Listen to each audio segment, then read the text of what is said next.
Welcome to Millennium Counseling Center's podcast, where each week we go in depth into all things mental health, addiction recovery, and being our healthiest and happiest self. Enjoy.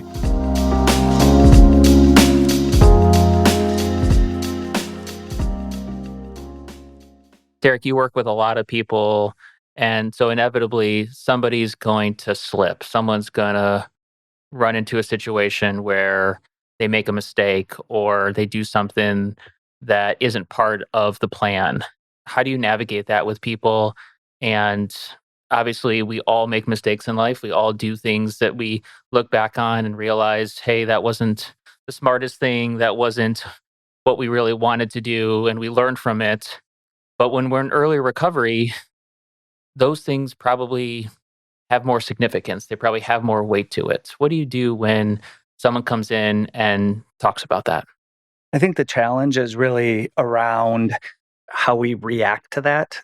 And there's a few different pieces of that. But I think one important piece to that is that I think that generally speaking, when we have an intention, let's say you have the intention of not using substances, and then you're moving along throughout that intention, and ultimately you end up not doing what your plan was, to your point. And the way that we typically react is with a lot of shame and guilt and beating ourselves up. We're really, really hard on yourself because we believe at some level that that's going to keep us from doing that, or we have to pay some price for what happened. I think that's the most dangerous place for someone to be.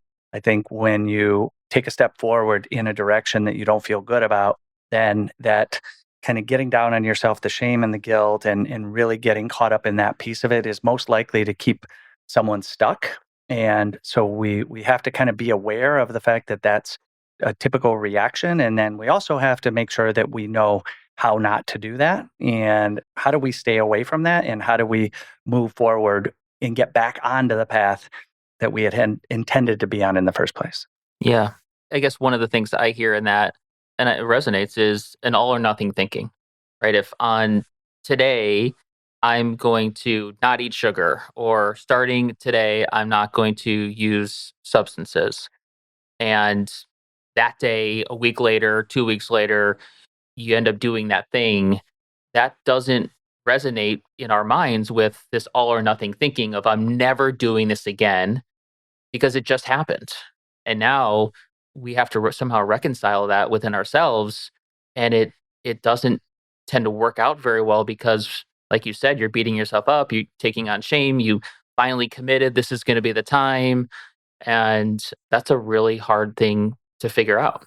Yeah, I think that in some cases, or a lot of cases, actually, we kind of naturally do this backwards of what I feel like is the most effective way to do that. So if you have kind of these two choices of kind of being easy on yourself or lax in the way you're looking at something, and then the other one is being really, really hard and kind of a hard line on yourself, I think that many times what happens with people is as they're going into the process, the first thing that they do is they're a little more lax about it. They'll say, well, like, I'm staying away from substances, but I could probably go to this party, or I could probably go to this dinner. So we're a little bit lax on that.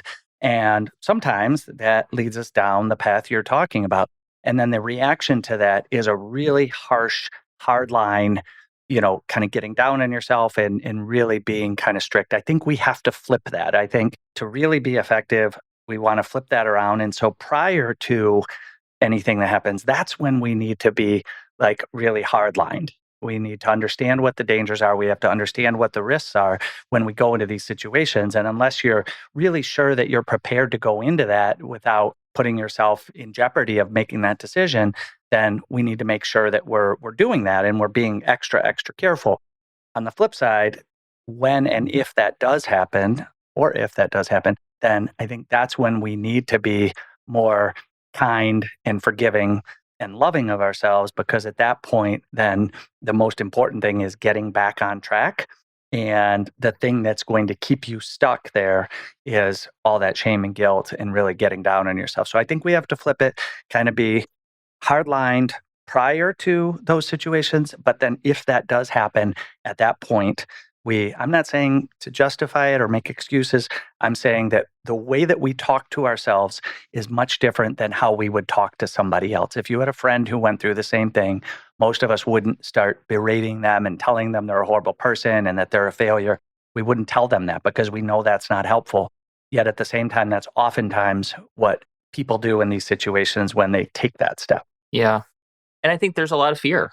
If we say we're going to get an A in this class, or we're going to stop drinking, or if we're going to, stop spending money in a way that doesn't support my lifestyle, or whatever it is, right? We make this proclamation and we head down this path, and if we can't do it or if something happens, our brains begin to say, well, maybe we can't do this.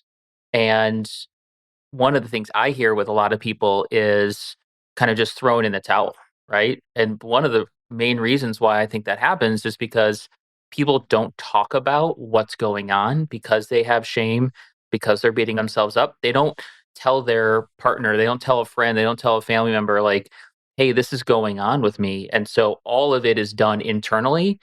And when you're not being caring, loving, you're a good friend to yourself, it just becomes this crazy cycle of fear, shame, and then you probably end up doing more of the thing that you didn't want to do, and that just becomes a really kind of difficult cycle to break out of.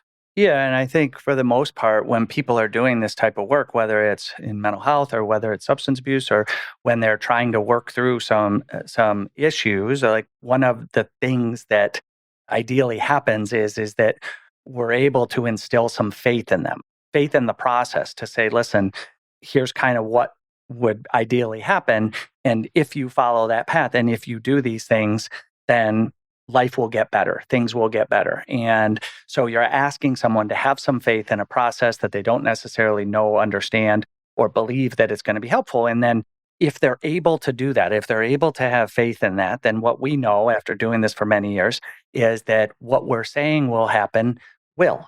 It doesn't mean that life is going to be perfect. It doesn't mean that everything's going to break their way, but it will get better than if they were still kind of continuing the path they were on before.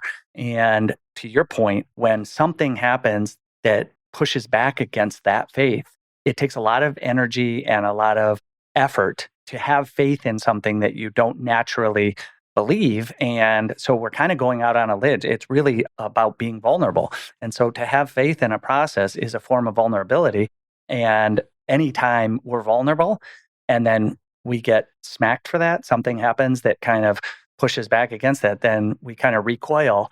And there's an automatic thing of like, see, I knew this was going to happen, or I knew this wasn't going to get better, or I knew I wouldn't be able to do it, whatever those things are. And so as people who are helping them, what we need to do is we need to make sure that we're supporting that in a way so that they don't stay stuck in that place of kind of negative self-talk and berating themselves. We have to help them get out of that and help them understand the importance of not staying stuck there. These are cliches, right? One day at a time, right? You talked before, we've talked about minimizing the damage, kind of like not letting one thing turn into more things. And I think one of the things that I've heard recently is the opposite of addiction is connection. And so for me, it's really important to be kind of learning the process of sharing your story with other people and opening up, because when and or if something is going on with you, if there isn't that mechanism of sharing it and being with other people and connected, it's really challenging to pull yourself out of something that almost no one can do on their own. Yeah, and I think the connection piece of it is super important. And one of the places of value that you get from that connection, and I will have a lot of people talk to me about this, that they will be in early recovery and they will kind of sheepishly tell me, but I did think about drinking or I did think about using. And my response to that is, of course you did, right? You're going to do that. You're going to think of it. That is part of this. It's something that was a very big part of your thought process for a long time. So, yeah, because you're a month sober or 2 months sober doesn't mean that you're not going to think of it. And also doesn't mean you're not going to want to do it. But by helping them understand that that's okay, that in itself doesn't mean something bad. It doesn't mean they're not doing the right things. It doesn't mean something about them. That the expectation is yeah, I am going to think about it sometimes and I am going to want to do it sometimes. But at the end of the day, it's not really that in itself isn't the issue, right? The issue is what do we do with that and what does that lead to? So I think to your point, kind of sharing that information and connecting to somebody, whether you're a friend, whether you're somebody who's in the recovery community, whether you're a therapist, whatever that is kind of reinforcing these ideas that just because you feel or think something doesn't necessarily that's not a negative thing, or it doesn't have to mean something bigger. It's something that can be expected. And I'm going to see how many podcasts in a row I could bring up a Ted Lasso quote of being curious and not judgmental. And to your point earlier, it's like, when do you apply the quote unquote strictness? Right. And so let's say that you're going down a path and then something happens. If you apply a curious mentality or mindset to it, you're looking at something more holistically. You're not in the center of it, kind of bombarding yourself with shame and beating yourself up. And I think that's a lot of what change is going down the path a little bit and pausing, seeing what's going on, taking stock in what's working, what's not working, and then go a little bit further. And for some people, that means a slip or a relapse. For other people, it's equally as important to be assessing and figuring out, hey, what is working? What do I need to keep doing? And what do I need to adjust? Yeah, and to your point about when do you apply the strictness, right? I think that for most of us, if and this is something people learn kind of pretty quickly, is about self-awareness and how they're doing and being able to kind of assess how things are in general. And for the most part, if you ask yourself, how am I doing? Right? Like, how are things going for me? We most of the time know the answer. Most of the time, we know if we're a little more vulnerable, if we're a little more at risk to take actions that are going to be detrimental to us. So, if you are in that space where you're feeling like that, then you one need to share it and talk about it so you can try to get out of that path. But then the other thing you need to do is at that point, that's when you need to be strict about putting yourself in risky situations. If I'm somebody who has stopped drinking and I'm feeling a little down, and there's lots of factors that show up. Different people have different things. Maybe I'm not showering anymore, or the place that I live isn't clean, or I'm not getting back to people quickly, or there's these signs of things that you can look out for that indicate that you're not doing as well as you may have previously. And then, so what do we do in that moment so we have to ask ourselves this question, how am I doing? If the answer is I'm struggling, that's when we have to be strict. That's when you have to say, okay, guess what? Today I'm not going to go to 7-Eleven to get some milk because I know that 90% of the time I go to 7-Eleven, I buy a bottle of booze. And so I think it's first self-awareness, it's asking yourself the question, how am I doing? And third is when you know that you are at risk or vulnerable, then what you have to do is you have to make sure you're not putting yourself in a situation that could ultimately lead you to make decisions that you're not going to feel good about and then ultimately feel shame and guilt and kind of get stuck in that spiral. Yeah. This is a big takeaway from this conversation. If people kind of want a high level reminder of what this is about, it's not about not drinking. It's about learning about yourself. It's learning about what are times and situations that you're more at risk to do something that's harmful, and that you can't do this alone. That when you recognize, hey, I'm struggling, or hey, I'm going through something, that incorporating other people is pretty much mandatory for this to work. And so to make that distinction, I think is important. I think the don't drink part is 0.001% of this. And then learning about healthy living, learning about yourself, learning about how to kind of differentiate between, like you said, like times where you're more at risk and doing something about that. That's about living a healthy life. Yeah. And I think to your point, the not drinking piece, that does two things. One, it takes away the direct consequences of drinking, meaning whatever those consequences are for you, whether they affect your relationships or your health or your work or whatever, by not drinking, then those direct consequences are not going to be there because you're not drinking. But the much, much, much bigger value that you get from that is by not drinking, there's a pathway for you to live the way that we feel good about and the way that we want to live. And so abstinence is a pathway to recovery. It's a necessary pathway to recovery, but it isn't the true value that people get from doing this work is not removing of the consequences.